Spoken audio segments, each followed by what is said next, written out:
Sir ये TikTok versus YouTube के बारे में आपकी राय क्या है? बड़ी सिंपल है सर, मैं टिकटॉक बिल्कुल पसंद नहीं करता। I am against okay. TikTok. मैं पब्लिक में आके वीडियो नहीं बनाया। यूट्यूब पे सीरियस ऑडियंस आती है। टिकटॉक बेसिकली आपको बर्बाद करने के लिए, आपके अटेंशन स्पैन को खत्म करने के लिए है। आज कंटेंट आज के हिसाब से मत क्रिएट करिए, you will be known for years to come.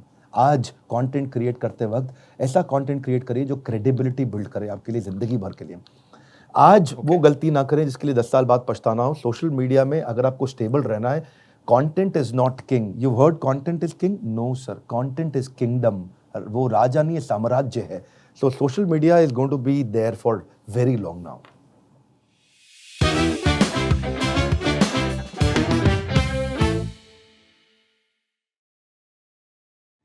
Vivek Bindra sir, my online human form of an MBA. Thank you for being on the Ranveer show. Thank you Ranveer, thank you very much. The beer bicep super champion. Sir आपसे मैंने बहुत कुछ सीखा है. I think we were just taking 15 minutes before this recording. बहुत सारा business knowledge I feel. अगर आप इंडिया में बिजनेस स्टार्ट कर रहे हो, आपको एक इंडियन स्पेसिफिक माइंडसेट से बिजनेस करना पड़ता है. तो इंडिया स्पेसिफिक बिजनेस माइंडसेट मैंने डायरेक्टली आपके वीडियो से सीखा है. तो so honestly my first question to you is कि आपने ये सब कहाँ से सीखा? क्योंकि आपके भी लाइफ में एक विवेक बिंद्रा शायद थे आई थिंक. तो आपका विवेक बिंद्रा कौन है?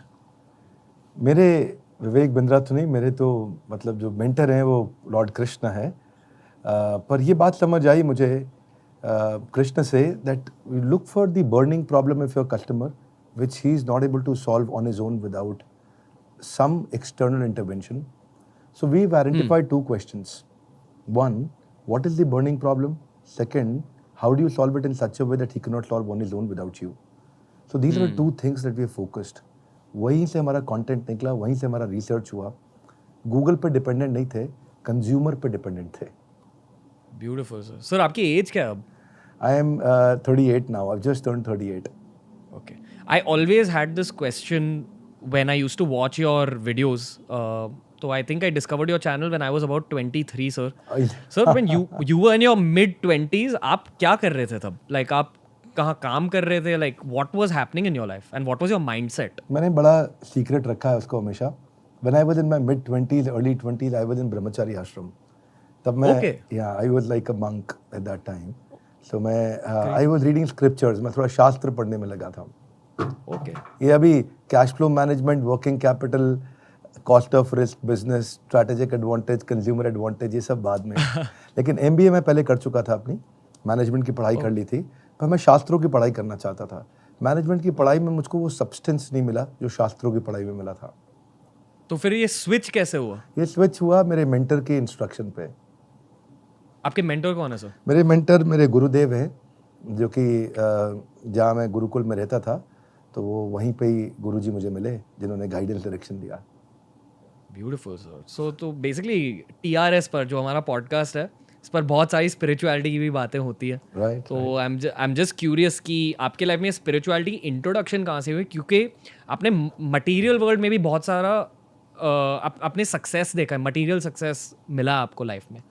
बट आई फील कि जब आपकी लाइफ में स्पिरिचुअल सक्सेस होता है तब मटेरियल सक्सेस की एक क्या बोलते हैं, वो डोर खुल जाता है, दरवाज़ा खुल जाता है. सो सर ये स्पिरिचुअलिटी की एंट्री कैसे हुई आपकी लाइफ में? पहले स्पिरिचुअलिटी की एंट्री ऐसे हुई थी कि मैं और मेरे कुछ दोस्त हम लोग वृंदावन में गए थे और वहीं हमें कुछ मेंटर्स मिले थे जिनसे हमने कुछ क्वेश्चन आंसर किया. तब उतने सिंसियर नहीं थे हम, लेकिन पर क्यूरियोसिटी बहुत थी. और वहीं पे मेरे को इंट्रोडक्शन मिला भगवद गीता का और वहीं से असली ताकत आई. वैसे आपने बोला इतना सक्सेस टेस्ट किया, इतना हमें सक्सेस मिला, मैं उसमें बिलीव नहीं करता. मेरा सक्सेस इसी पर डिपेंड करता है कि मेरा जो एंड कंज्यूमर है उसको कितनी सफलता मिल रही है. सेंस ऑफ कॉन्ट्रीब्यूशन जो है ना, सेंस ऑफ कॉन्ट्रीब्यूशन बहुत बड़ा मोटिवेटर है. अगर आपको सस्टेन्ड मोटिवेशन चाहिए, लाइफ बहुत छोटी है रणवीर भाई, बहुत छोटी है. आज इस वीडियो के बाद आप रहेंगे, मैं रहूँगा, इसकी कोई गारंटी नहीं है. इस लाइफ में कितना कंट्रीब्यूट कर सकते हैं वो असली सक्सेस है. कितने लोगों की लाइफ में परिवर्तन ला सकते हैं before we leave the world, how much we have ensured that it has become better than what it was before. That is the focus. Beautiful sir. Sir I honestly feel कि जो भी इंसान के लाइफ में spirituality का इतना ज़्यादा effect होता है, आई फील कि वो इंसान की लाइफ में उनके पास्ट में कोई डार्क इंसिडेंट्स होते हैं, पेनफुल इंसिडेंट्स होते हैं. So if you are comfortable about it sir, मुझे आपको वो कैरेक्टर बिल्डिंग इंसिडेंट्स के बारे में पूछना है कि स्पिरिचुअलिटी की एंट्री होने से पहले वो कैरेक्टर बिल्डिंग इंसिडेंट्स क्या थे, क्योंकि आई whenever I see your videos I feel कि आपका बहुत स्ट्रॉन्ग कैरेक्टर है, जो आपका खुद का बिलीफ सिस्टम है, you are very confident in those beliefs, but I feel it's began from a place of a lack of confidence, या you know you see there has been a different Vivek Bindra in the past. तो क्या हुआ था sir spirituality के पहले? रणबीर भाई, इसमें क्या है, आपने बोला स्पिरिचुअलिटी से पहले कैरेक्टर बिल्डिंग क्या था. फ्रैंकली स्पीकिंग, स्पिरिचुअलिटी से पहले सब कुछ कैरेक्टर स्पॉइलिंग होता है. कैरेक्टर बिल्डिंग तो स्पिरिचुअलिटी के बाद ही शुरू होता है. So whatever character building has happened is post spiritual practices. पर हाँ, ये बात सही है कि इससे पहले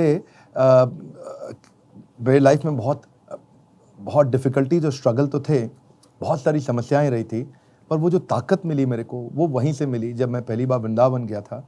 और see, the knowledge will kill the ignorance.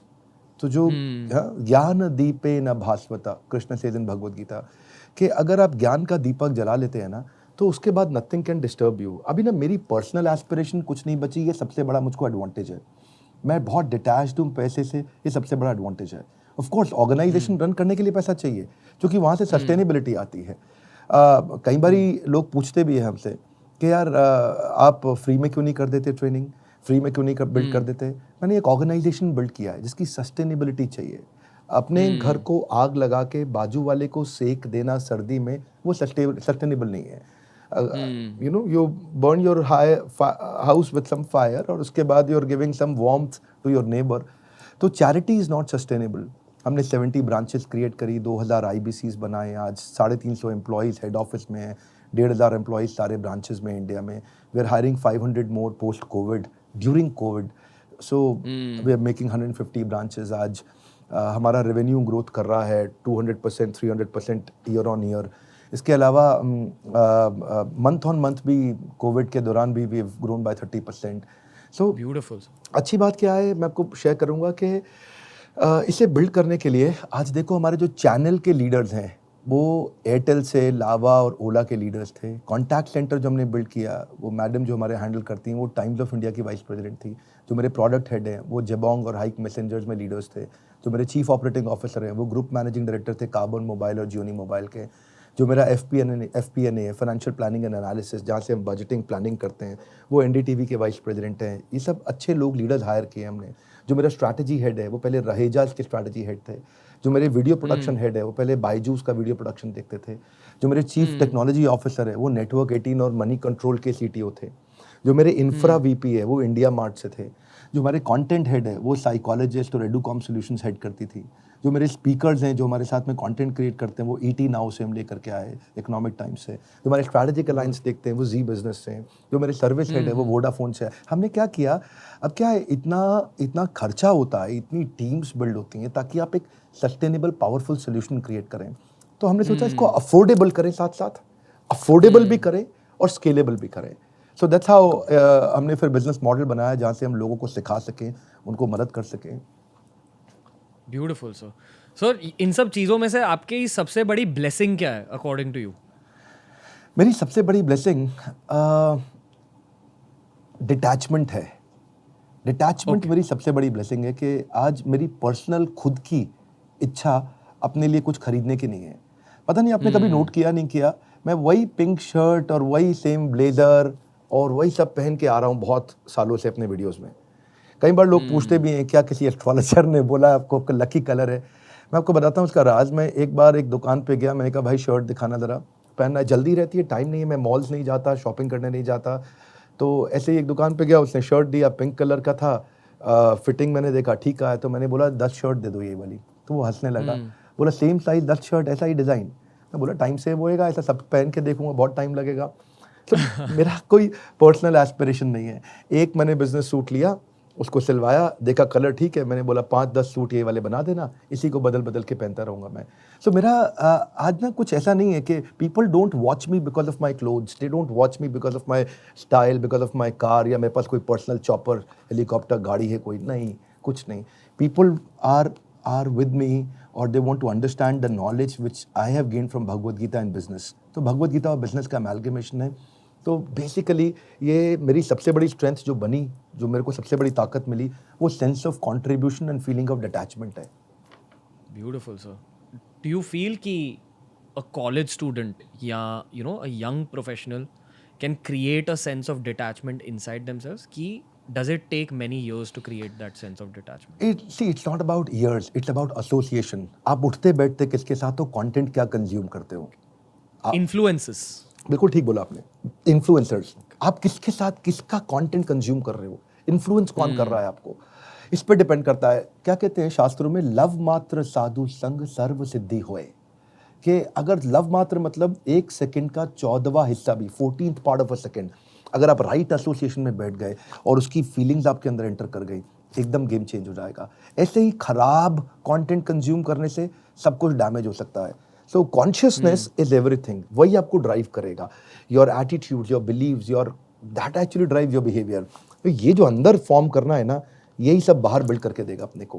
Content मुंह से क्या निकलता है वो इंटेंट पे डिपेंड करता है. आपका आज फोरग्राउंड कैसा है वो आपके बैकग्राउंड पे डिपेंड करता है. इसीलिए मैं हमेशा रूट्स की बात करता हूँ, फ्रूट्स की नहीं करता. मैं करोड़पति बना दूंगा, पैसा कमाना सिखा दूंगा, नहीं. सबसे पहले बिजनेस में भी हम सिखाते हैं कि प्रॉब्लम सॉल्व करो. कॉन्ट्रीब्यूशन का फैक्टर आना बहुत जरूरी है. Beautiful sir. सर ये टिकटॉक वर्सेस यूट्यूब के बारे में आपकी राय क्या है? बड़ी सिंपल है सर. मैं टिकटॉक बिल्कुल पसंद नहीं करता. I am against TikTok. मैं पब्लिक में आके वीडियो नहीं बनाया. यूट्यूब पे सीरियस ऑडियंस आती है. टिकटॉक बेसिकली आपको बर्बाद करने के लिए, आपके अटेंशन स्पैन को ख़त्म करने के लिए है. आप चेक करिए कि पहले आधे घंटे का बकरा किस्तों पे आया करता था, उसमें लोग हंसते थे 4-5 बार 1 घंटे का. उसके बाद वो आधे घंटे का कपिल शर्मा शो पे हंसते थे, फिर 10 मिनट के स्टैंड अप कॉमेडियन पे हंसा करते थे. फिर उसके बाद आजकल वो जो फेसबुक पे बहुत वीडियो आते हैं ना, वो प्रैंक करते हैं, प्रैंक, फिर 5 मिनट के प्रैंक पे हंसा करते थे. आज हंसने के लिए आपको फटाफट डोज चाहिए. 15 सेकंड में आपको हंसना पड़ेगा. मुझको 15 सेकंड में हंसा दो. सो हंसी has become now so much dependent on these content. आज इशू क्या हो रहा है कि मेरे को सब कुछ जल्दी चाहिए. तो आप अगर कुछ सीखना चाहते हैं, उसका अटेंशन स्पैन खत्म कर दिया टिकटॉक ने. और टिकटॉक पे जो लर्निंग की अपॉर्चुनिटी और पॉसिबिलिटी है वो और रिड्यूस हो गई है, क्योंकि इट्स ऑल एंटरटेनमेंट. एडुटेनमेंट कम है बहुत कम है. तो सीरियस कंटेंट कंज्यूमर्स की अगर उनको एडिक्शन लग जाए इस तरह से टिकटॉक पे मूव करने का, तो वो बहुत डेंजरस है आगे चल के. तो I think I am not saying कि मतलब बैन कर दो, ये कर दो, वो कर दो, बट आई एम सेइंग कि अल्टीमेटली आपकी साइकोलॉजी को बिल्ड करने के लिए आपके पास पेशेंस खत्म कर देगा अगर आपको हर 15 सेकंड में सब कुछ इतना फास्ट चाहिए. सर बट यहाँ सोल्यूशन क्या है? मतलब as a businessman I am asking you कि and I am not just asking you as a businessman, I am even asking you as someone who is spiritually well read कि यहाँ what is the solution? देखिए, YouTube versus TikTok के अगर आप context में पूछ रहे हैं सोल्यूशन, तो सोल्यूशन ये है कि मेरे को और आपको बहुत सिंसियर होना पड़ेगा. कम समय में ज़्यादा कंटेंट देना है. शुरू में लोग मेरे को भी बहुत बोलते थे कमेंट बॉक्स में, ए विवेक बिंद्रा ऐसे करके बोलता है, ए क्या करता है ये, ए ऐसे कोई तरीका है बोलने का. लेकिन हमने उस स्टाइल को एस्टैब्लिश किया कि हम कम समय में ज़्यादा कंटेंट देंगे, ताकि अटेंशन स्पैन अगर उसका कम भी हो गया है तो वो हमारे साथ रुका रहे. आपने कभी देखा है रणवीर भाई कि अपने वीडियो में बहुत एनिमेशन डालता हूँ मैं? वो एनिमेशन बहुत महंगा पड़ता है. आप तो वीडियोस क्रिएट करते हो, आपको मालूम है. कई बार नीचे लोग पूछते हैं कौन सा सॉफ्टवेयर. कोई सॉफ्टवेयर नहीं है कि फट से एनिमेशन बन गया. अभी अपनी इतना बड़ा प्रोडक्शन हाउस है मेरे पास, इतनी बड़ी टीम बैठी है. आपको पता है क्यों? अगर इतना ईजी होता है एनिमेशन तो कोई भी बना लेता इंडिया में. आप दुनिया भर में कितने चैनल है, कितने मोटिवेशनल स्पीकर है, कोई ऐसे लाइव एनिमेशन वो कैरेक्टर क्रिएट करके नहीं डाल रहा है. Because we are investing a lot of money in my free content also. कि हम फ्री कॉन्टेंट में भी काफ़ी पैसा इन्वेस्ट कर रहे हैं कि एनिमेशन डाल के दें ताकि उसका अटेंशन स्पैन बने, वो रुके, पूरा वीडियो देखे, फ्री में लर्निंग लेकर के जाए. देखिए मेरे कन्वर्जन कितना होता है हमारा सेल्स में, बहुत थोड़ा होता है. अल्टीमेटली 95-98% जनता तो सब फ्री में ही देख के जाती है ना. और अगर हम वहाँ से कंट्रीब्यूट कर दें और भारत में थोड़ा सा अंतर असर ले आए. मैंने रीज़न है मेरा, आज मैं इंग्लिश में बोल रहा होता तो पूरी दुनिया मेरी क्लाइंट बनती. आज केवल हिंदी में बोल रहा हूँ तो केवल नॉर्थ इंडिया, सेंट्रल और थोड़ा सा वेस्ट इंडिया ही मेरा क्लाइंट बन पा रहा. साउथ इंडिया भी छूट गया है मेरा.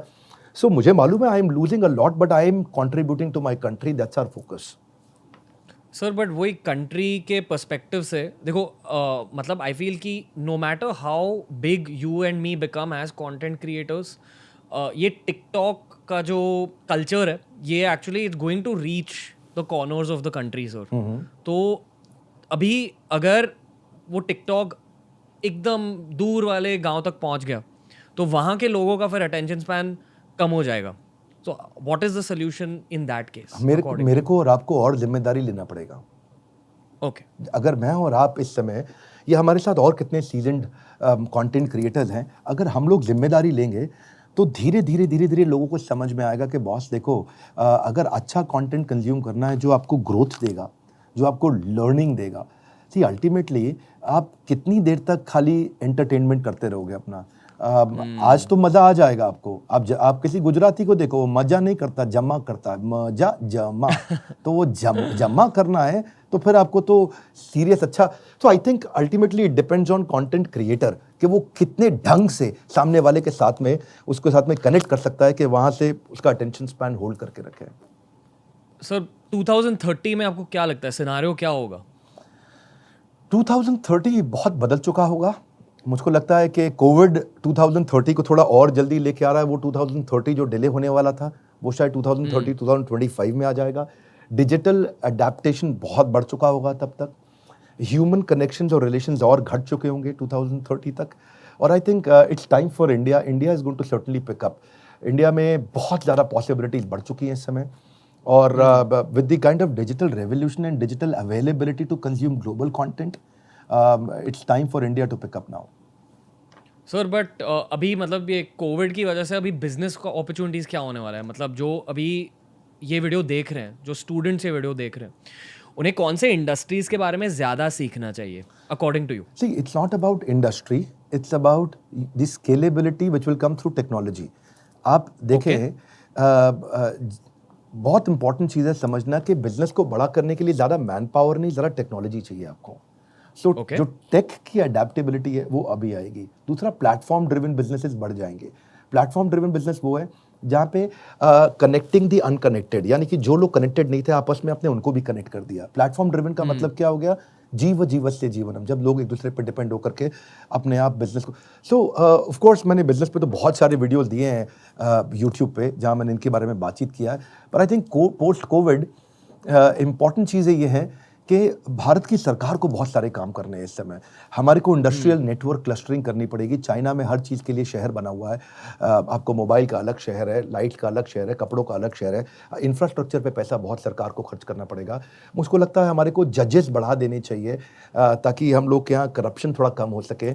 आज टुडे देयर आर 20 जजेस पर मिलियन. मुझको चाहिए कि अबाउट 70 जजेस पर मिलियन हो जाएं. तो जो जजमेंट में करप्शन कम करने के लिए 10 साल लगते थे, अगर वो फटाफट से जजमेंट 8 महीने 9 महीने में आ जाए तो लोग चोरी चकारी करेंगे ही नहीं. चीज़ें बहुत सारी बदलेंगी. मेरे माइंड में तो बहुत सारी बातें हैं पर मुझे लगता है कि फिर वो काफ़ी देर हो जाएगी. मैं लंबा आंसर देने की जगह I am holding back. Sir but नहीं, I am actually very curious. आपने एक चीज़ कही कि वो कनेक्शन जो आपने अभी वो कॉन्सेप्ट पर थोड़ा अगर आप ज़्यादा उसकी एक्सप्लेनेशन दे सकते हैं, जस्ट थोड़ी सी ज़्यादा, like how will tech change business. और ये जो आपने एक्सपेंशन का कॉन्सेप्ट कहा था, can you give an example just so that the listeners understand? बहुत सारे एग्जांपल्स हैं, मैंने अपने चैनल पे तो बहुत दिए, पर आपको कोई भी इंडस्ट्री का नाम लो मैं एग्जांपल दे दूंगा. गोलगप्पे वाला भी है, उसको भी अगर काम करना है, कोई भी इंडस्ट्री आप उठा लो. आप तो फिटनेस पे बहुत काम करते हो, तो फिटनेस में gymnasiums are going to be tough now. आप क्या करना है, जिम एट होम का कॉन्सेप्ट लेकर के आए. एक आदमी फटाफट से सारे वीडियो शूट करे और साथ में टेक्नोलॉजी वाला उसको टेक पे फटाफट ऐप पे कंटेंट को डाले और जितने जिम्स हैं उनके साथ में फ़ोन पे बात करें. भाई आपके पास 500 कस्टमर, आपके पास 250 कस्टमर, आपके पास 300 कस्टमर है, मैं आपके साथ पार्टनरशिप करता हूँ, वाइट लेबलिंग कर दूंगा, ऐप पे आपका नाम आ जाएगा. ऐसा लगेगा कि आप ही की ऐप चल रही होगी और आपकी ऐप पे हम सारा फिटनेस का कंटेंट देंगे कि लोग जिम एट होम यूज़ करेंगे, तो जिम जाने की ज़रूरत नहीं. अब हुआ क्या, एक आदमी को अब देखो गोल्ड्स जिम इतनी बड़ी चेन थी, खत्म हो गई, बैंकरप्सी फाइल कर दी. तो आपने ब्रिक एंड मॉर्टर को जैसे ही टेक्नोलॉजी पे लेके आए और जिम एट होम का कॉन्सेप्ट बिल्ड कर दिया और ऐप पे ही सारा कंटेंट देना शुरू कर दिया, तो सारे जिम्स के कस्टमर आपके कस्टमर बन सकते हैं. आपको नया कस्टमर एक्वायर करने के लिए एडवर्टीजमेंट नहीं करना, उसके पास कस्टमर ऑलरेडी है, आपने उसके साथ कोलैबोरेशन कर लिया, इट्स नॉट कॉम्पिटिशन. उसका कस्टमर आपके पास आ गया, तो आपको क्या चाहिए, बिजनेस शुरू करना, 4 को फाउंडर चाहिए. पहला को फाउंडर क्या करेगा, वो सारी एक्सरसाइज करके दिखाएगा. दूसरा को फाउंडर सारे वीडियो शूट करेगा, एडिट करेगा, तीसरा को फाउंडर टेक्नोलॉजी बिल्ड करके ऐप बनाएगा, चौथा को फाउंडर सारे जिम्स के साथ फोन पे बात करके पार्टनरशिप बिल्ड करेगा। 4 लोग हो गए, 25-25 टका आपस में बांट लिया, पैसा लगा ही नहीं, कस्टमर भी फ्री में आ गया, टेक्नोलॉजी भी फ्री में बन गई, मार्केटिंग सेल्स भी हो गई और आपका वीडियो भी बन गया, एडिट करके आपने डाल भी दिया। आप 4 पार्टनर मिलकर दोस्त फटाफट अगर ये बना लें इस मॉडल को तो क्या हो गया, वो स्केल कर गया। जिम के पास कस्टमर है, कस्टमर मेरे पास आ गया और रेवेन्यू क्या है, वैसे जिम में मैं 500 ले सकता हूँ, ऐप पे मैं 5 लाख कस्टमर ले सकता हूँ। अब कनेक्टेड डी अनकनेक्टेड हो गया। अब जिम वाला आपका माल बेचेगा क्योंकि आपने ऐप पे जिम वाले का लोगो डाल दिया, उसका इंटरफेस डाल दिया, ऐसा लगेगा कि इसी जिम का ऐप है। जितने उस जिम के कस्टमर है उनको अपना ऐप दिखेगा। मतलब बेसिकली अब कोई भी बिजनेस मुझे बताओ, मैं उस बिजनेस में आपको सोल्यूशन दे दूंगा। ये हमारी एक्सपर्टीज है। पहले रणबीर भाई टाइम लगता था बिजनेस को समझने में, अभी क्या है रोज हजारों लाखों बिजनेस हम देखते हैं, उनको इतने को टर्न अराउंड कर दिया। अब तो कुछ भी बता दो, फटफट फटफट ऐसा बता देंगे आपको 5 मिनट।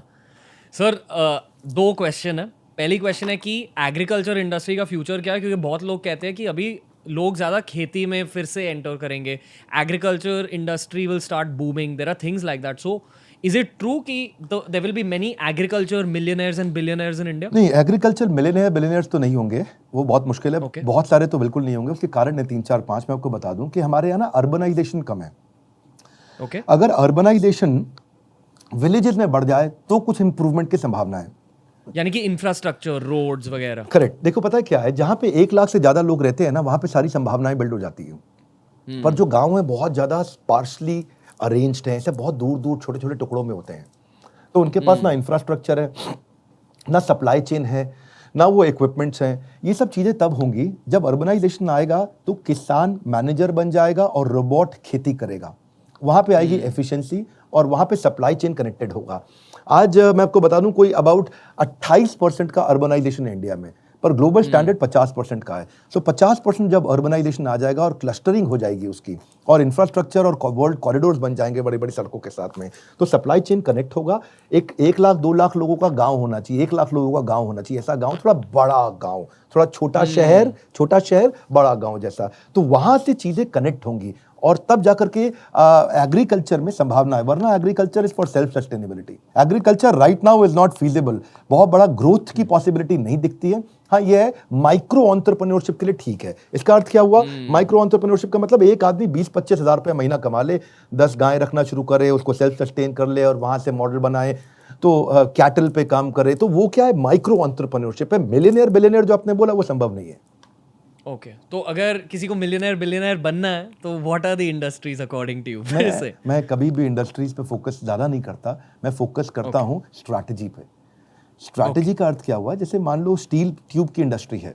अब स्टील ट्यूब क्या है? कमोडिटी है, 2% का मार्जिन है, यानी कि आपने अगर 100 रुपये का माल बेचा, आपको 2 रुपया बचेगा देखने में, तो या 1.5 रुपया बचेगा, उस पर 1 रुपया बचेगा, देखने में मार्जिन नहीं है। लेकिन अगर आपने पहले 2 प्रश्नों का उत्तर दे दिया, what is the burning problem, how do I solve it in such a way that my customer can not solve on his own without me, क्या ज्वलंत समस्या है और कस्टमर मेरे बिना अपने आप उसको सॉल्व ना कर पाए, तो आपको ना, जैसे आपके पास 20 आइटम है, 20 में से 4 ऐसी होनी चाहिए जो किसी के पास नहीं है। उस 4 के चक्कर में कस्टमर आपके पास आ जाएगा। यानी कि 20% ऑफरिंग अगर आपके पास यूनिक है किसी भी इंडस्ट्री में, आप उस इंडस्ट्री के राजा बन सकते हैं, आप उस इंडस्ट्री में मोनोपोली क्रिएट कर सकते हैं। तो मैं इंडस्ट्री ऑफ कोर्स इतना ध्यान रखें कि सनराइज होनी चाहिए, सनसेट नहीं होनी चाहिए। सनसेट इंडस्ट्री जो डूब रही है, सनराइज जहां पे अडॉप्शन कर्व बिल्ड हो रहा है। लेकिन with in that sunrise industry आपको वो नहीं करना जो सब कर रहे हैं। At least 20% of your offering should be so unique कि अब वो मैक्सिमम कस्टमर आपके पास पुल करके ले आए, तो बाकी 80% आइटम जो सब बना रहे थे वो भी आपसे खरीद लेगा, जो सब बेच रहे थे वो भी आप ही से ले जाएगा। बोले यार ये ले रहा हूं तो दूसरा भी सब यहीं से ले लेता हूं ना, तो वहां पे बात बनेगी। लेकिन अगर आप वही बेचते रहे जो सब बेच रहे थे, तो आपको डिस्काउंट देना पड़ेगा, उधार देना पड़ेगा और गेम ओवर हो जाएगा। सर, और एक्चुअली दूसरी क्वेश्चन है कि इन सारे लोगों का जॉब, जिसका जो फायर हो गए हैं, जिनका जॉब लॉस हुआ है, what should be there mindset right now? आपने इस चीज़ पर एक वीडियो बनाया है, वो मैंने वीडियो देखा है, बट जनरली स्पीकिंग, सो जैसे हॉस्पिटैलिटी इंडस्ट्री है, lounges, bars probably have shut forever, तो वो जो वेटर्स है who have lost their job, या you know the chefs who have lost their job, what can they think of now? What are the places? Can they think of a full industry switch? Can you name some of the sunrise industries maybe? आप बोलो sir. नहीं, देखिए पहले तो मैं ये बताऊं आपको, पहले नंबर 1 रूल ये बना ले जैसे मैंने उस वीडियो में भी बोला, मैं अभी भी बोलूंगा, that finding a job should be your job. That's one thing. देखिए पता है सब बंद नहीं, दुनिया बंद नहीं होने वाली। आज पता है मैं आपको बताऊं रणबीर भाई, जो लोगों में आपको सेंटिमेंट खराब दिख रहा है ना, इकट्ठा कर लो, जो आज रो रहे हैं, डिप्रेशन में परेशान है, जिस दिन वैक्सीनेशन बन गई उसी दिन उनसे पूछना, बोलेंगे सब कोई दिक्कत नहीं, सब बहुत अच्छा है, सब बहुत अच्छा है। एक बार ही वैक्सीनेशन आ गई, लगा अरे कोई दिक्कत नहीं है, सब चल गया, अब तो दिक्कत नहीं। तो पता है क्या है, कुछ सब बंद नहीं होने वाला है। Things are going to change, things are going to improve. ये टेम्पररी शटडाउन दिख रहा है, इस समय प्रिपरेशन का टाइम है। प्रॉब्लम क्या है, इस समय बैठ के जो टिकटॉक देख रहा है ना, उससे बड़ा घोर अज्ञानता के लक्षण कोई नहीं प्रकट कर रहा। मैं मूर्ख जैसा कठोर शब्द बोलने का प्रयास कर रहा हूं कि ना करूं। सो बेसिकली ये टाइम था प्रिपरेशन का। अभी यहाँ पे बैठ करके आप देख रहे हो वो जो गाना गाती है लड़की, ऐसा ऐसा करती है, ऐसा ऐसा करती है, वो ऐसा ऐसा, एक साउथ इंडिया में हीरोइन है ना जो करती है वो और वो तेरी प्यारी प्यारी दो अखियां, ऐसा ऐसा लड़का डांस करता है। ये अगर अब देखने में समय लगा दिया तो प्रिपेयर नहीं कर पाओगे। ये टाइम देखिए, जिस दिन ये कोविड का क्राइसिस कम हुआ, सबसे आगे कौन जाएगा? वो जो सबसे ज्यादा प्रिपेयर्ड है, जिसने इस समय सबसे ज्यादा तैयारी करी है, वही तो सबसे पहले सबसे आगे जाएगा। मेरा मानना ऐसा है, सप्लायर भी चाहिए, कस्टमर भी चाहिए, बायर भी चाहिए, एम्प्लॉय भी चाहिए, एम्प्लॉयर भी चाहिए, सब कुछ चाहिए होगा, बस कुछ दिन की बात है। So right now just keep upskilling yourself and just इस समय वो प्रिपरेशन कर लीजिए जो आप अदरवाइज नहीं कर पाते, क्योंकि उस समय आप बोलते हो टाइम नहीं। आज टाइम है तो आप सावधान इंडिया देख रहे हो, चैन से सोना है तो जाग जाइए। सर बट आपको क्या लगता है कि सोशल मीडिया का फ्यूचर क्या है? इंडिया में सोशल मीडिया का फ्यूचर क्या है? आप तो बहुत जबरदस्त लोग हो, सब सोशल मीडिया वाले भाई लोग। मैं आपको बताऊं बहुत सॉलिड फ्यूचर है। आपने कॉर्ड कटर्स क्रिएट कर दिए हैं। कॉर्ड कटर वो है जिन्होंने टीवी को हमेशा के लिए खत्म कर दिया है। और न केवल कॉर्ड कटर, बट जो नेक्स्ट जनरेशन आ रही है, इनको बोलते हैं कॉर्ड नेवर्स। कॉर्ड नेवर वो हैं जो जिन्होंने जिंदगी में कभी टीवी नहीं देखा पैदा होने के बाद से, वो सीधा मोबाइल पे ही आए हैं। सो आई थिंक सोशल मीडिया का बहुत स्ट्रॉन्ग इन्फ्लुएंस रहने वाला है आने वाले समय में। एक आपको ये बताएं रणबीर भाई, बहुत लंबी तैयारी करिए। आज कंटेंट आज के हिसाब से मत क्रिएट करिए, you will be known for years to come. आज कंटेंट क्रिएट करते वक्त ऐसा कंटेंट क्रिएट करिए जो क्रेडिबिलिटी बिल्ड करे आपके लिए जिंदगी भर के लिए। आज वो गलती ना करें जिसके लिए 10 साल बाद पछताना हो। सोशल मीडिया में अगर आपको स्टेबल रहना है, content is not king. You heard content is king? No sir, content is kingdom. वो राजा नहीं है, साम्राज्य है। So social media is going to be there for very long now. Sir आप ये एक्सप्लेन कर सकते हो, content is kingdom? Can you explain it deeper? Content साम्राज्य है, सब कुछ है। इस समय राजा अकेला होता था, शासन करता था। इस समय राजा के साथ जो प्रजा है वो भी कंटेंट क्रिएट कर रही है। अगर ऐसा कंटेंट क्रिएट कर दिया जिसमें यूजर इन्वॉल्व होगा, जिसको यूजीसी बोलते हैं, यूजर जनरेटेड कंटेंट, अगर वो साम्राज्य क्रिएट कर दिया, Facebook is what? It's content. everybody any great platform is content. How do you engage your consumer to become partners with you in creating that world class content? आप एक बात बताएं sir, एक बात आप मुझे बताओ रणबीर भाई, YouTube चैनल आपने कहीं सब्सक्राइब किए होंगे, राइट? Yes sir. हो सकता है आपने 20 25 50 चैनल सब्सक्राइब कर लिए हो आज तक, लेकिन आप देखते कितने लोगों का वीडियो हर बार वापस जाके, जिनके आपने सारे वीडियो देखे होंगे? ज्यादा से ज्यादा 5 के? Yes sir. कितने के आप खुद बताओ मेरे को। नहीं, कुछ 4-5 ही है। 4-5 ही हैं। आंसर बड़ा सिंपल है। टेलीविजन पे भी आप जाओ, उसमें फेवरेट चैनल होते हैं। टोटल 1250 एक्टिव चैनल टेलीविजन पे आते हैं। फेवरेट चैनल रिमोट में कितने दिखाता है वो? 10, राइट? 10 दिखाता है। आप भी जब टीवी देखते हो जाके, कितने चैनल्स पे टीवी देखते हो? ज्यादा से ज्यादा कितने चैनल्स एक्सप्लोर करते हो टेलीविजन पे जो आपके फेवरेट है? 4 5 7 10? Yes sir. इससे ज्यादा तो नहीं है। इसी में आंसर है, इसी बात में आंसर छुपा हुआ है कि आंसर इस समय ये है कि लोग कुछ भी होए, कितने लोग कंटेंट क्रिएटर आ जाएं, यूट्यूब पे एंट्री बैरियर नहीं है। जिसका मन करे यूट्यूब चैनल चालू कर दे, पर चलता वही है जिसके कंटेंट में दम हो। आगे वही जाएगा जिसके कंटेंट में दम हो। इसीलिए कंटेंट साम्राज्य है इस समय। तो आप देखिए, कई बार लोग कहते हैं, मैं एक बार एक सिंगापुर में एक बड़े ट्रेनिंग प्रोग्राम में गया था। उधर इंडिया के बहुत ट्रेनर आए हुए थे। तो मेरे साथ मेरा एक पार्टनर भी था। वो सब मुझसे पूछ रहे थे, यार डॉक्टर बिंद्रा ऐसा क्या कंटेंट क्रिएट करते हो, तुम्हारे पास इतने सब्सक्राइबर आ गए? तो मेरे पार्टनर ने उनको ऐसा थोड़ा मतलब मजाक बनाने के लिए चुपचाप बोला, इनको सर ऐसा करते हैं, अपने थोड़ा इनको घुमा देते हैं। मैं बोला क्या घुमाओगे? वो अचानक उनको बोला, हमने लंदन में एक एजेंसी हायर करी है, वो हमारा सब्सक्राइबर बढ़ा रही है। मैं कहा तूने ऐसा क्यों बोला इसको? तो बोला कि यार सबको लंदन भागने दो, वहीं घूमते रह जाएंगे कि कौन सी एजेंसी है इनके पास में। द रियल आंसर इज कि कोई एजेंसी आपको हेल्प नहीं कर सकता। रियल आंसर इज आपका कंटेंट ही आपको हेल्प करेगा। कंज्यूमर तभी वापस आएगा। लॉयल्टी बियॉन्ड लॉजिक क्रिएट करना पड़ेगा। सर कंटेंट की बात आई तो actually have burning questions for you, क्योंकि मैं अभी आई थिंक जेन्युइनली कुछ 3-4 साल से आपका कंटेंट देख रहा हूँ और I just really want to know कि आपने यूट्यूब पर आपकी ये जो मिशन है आपकी of educating people, of spreading business knowledge, आपने डिसीजन कभी ली कि अभी यूट्यूब से मुझे अपना badabusiness.com का ब्रांड बढ़ाना है? Like when did this YouTube factor enter your life? देखिए यूट्यूब ना मैंने शुरू तो 2013 दिसंबर 2014 में कर दिया था. I was very slow. Later on 2018 में I got active in YouTube. लेकिन आपने पूछा कि तब डिसीजन क्यों लिया, क्या what made that decision etcetera. मैं उन दिनों कॉर्पोरेट्स के लिए काम किया करता था, तो सारे बड़े ब्रांड्स के साथ मैं जाके अप्रोच करता था, उनका बड़ा प्रोजेक्ट लेके आता था. मुझे याद है मारुति का उन दिनों 30 करोड़ का एनुअल ट्रेनिंग बजट हुआ करता था. तो मैंने सोचा कि भाई इस तरह की अपने को 10, 20, 50 कंपनी पकड़नी है जिसका 30 करोड़ का बजट है, उसमें से 1/3 बजट मुझको मिल जाए, 10 करोड़ का काम यहाँ मिल जाए. अल्टीमेटली अगर मैंने 100 कंपनी पकड़ ली तो 1000 करोड़ का मेरा टॉप लाइन हो जाएगा. और मुझे इसी तरह काम करना चाहिए कॉर्पोरेट्स में. उनके लिए मैंने थोड़ी किताबें लिखी और थोड़े 5-10 यूट्यूब के वीडियोस बनाए इंग्लिश में. उनको वीडियो दिखा देते थे और काम हो जाता था. तो बेसिकली अपना इतना ही ऑब्जेक्टिव था कि भाई हम लोग कॉर्पोरेट्स के साथ ऐसे ही काम करते रहे. बट अल्टीमेटली मैंने एक चीज़ नोटिस करी कि कॉर्पोरेट्स के लिए काम करने वाले बहुत लोग थे. जो सबसे बड़ा गैप था एडटेक कंपनीज में, अगर आप इंडिया में देखें, मैं थोड़ा आपको पिक्चर समझाता हूं, बड़ा पिक्चर देखिए. इस समय थोड़ा बाहर आते हैं इस पॉडकास्ट से और देखते हैं पूरे इंडिया को. इंडिया में जो टॉप कॉर्पोरेट्स हैं बिल्कुल, उनके लिए एक्सेंचर बैठा है, प्राइस वाटर हाउस कूपर बैठा है, KPMG है, अर्नस्ट एंड यंग है, डेलॉइट है, मर्सर है, सारे टॉप कंसल्टिंग कंपनीज हैं. जो नीचे मजदूर लोग हैं उनके लिए आप देखते हैं कि स्किल डेवलपमेंट के कई प्रोग्राम्स चालू हो गए, उनको स्किल सिखाया जा रहा है मजदूरों को. बीच में जो बचा हुआ देश है उसमें बच्चों के लिए तो बायजूस, वेदांतु, सिंपली लर्नर, जितने भी बाकी ऐप्स आ गए बहुत सारे, ये सब सिखा रहे हैं बच्चों को. स्कूल की पढ़ाई करा दिया, कॉलेज की एंट्रेंस की एग्जामिनेशन की तैयारी करा दिया. बचा हुआ सारा देश जहाँ 35-40 करोड़ लोग थे हमारे देश में, वो ऐसे MBA कॉलेजेस में जा रहे हैं जहाँ स्ट्रगल बहुत ज़्यादा था. मैंने महसूस किया कि ये गैप बहुत बड़ा है और इस गैप में कोई मदद करने वाला नहीं है. प्रॉब्लम पता है कहाँ है? प्रॉब्लम पूरे के पूरे बेसिक मॉडल के ऊपर था. अब बेसिक मॉडल क्या है? आप समझिए कि जो एजुकेशन सिस्टम था वहाँ से दिक्कत आ रही थी. अगर मैं समझूं कि K-12 के लिए, K-12 बहुत बढ़ चुका था, इसमें बायजूस, अपग्रेड, कोर्सेरा बहुत काम कर लिया था, लेकिन वो इंग्लिश में हो रहा था. अब हिंदी में काम करने वाले और खास तौर से वो मैनेजमेंट प्रोग्राम्स को बिल्ड करने वाली ऑर्गेनाइजेशंस थी नहीं. यूनिवर्सिटी कॉलेजेस बहुत सारे हैं हमारे देश में, काफ़ी सारे हैं यूनिवर्सिटी कॉलेजेस, पर वो यूनिवर्सिटी कॉलेजेस वो इम्पैक्ट नहीं क्रिएट कर पा रहे. जब जॉब लगती है तो दिक्कत आती है.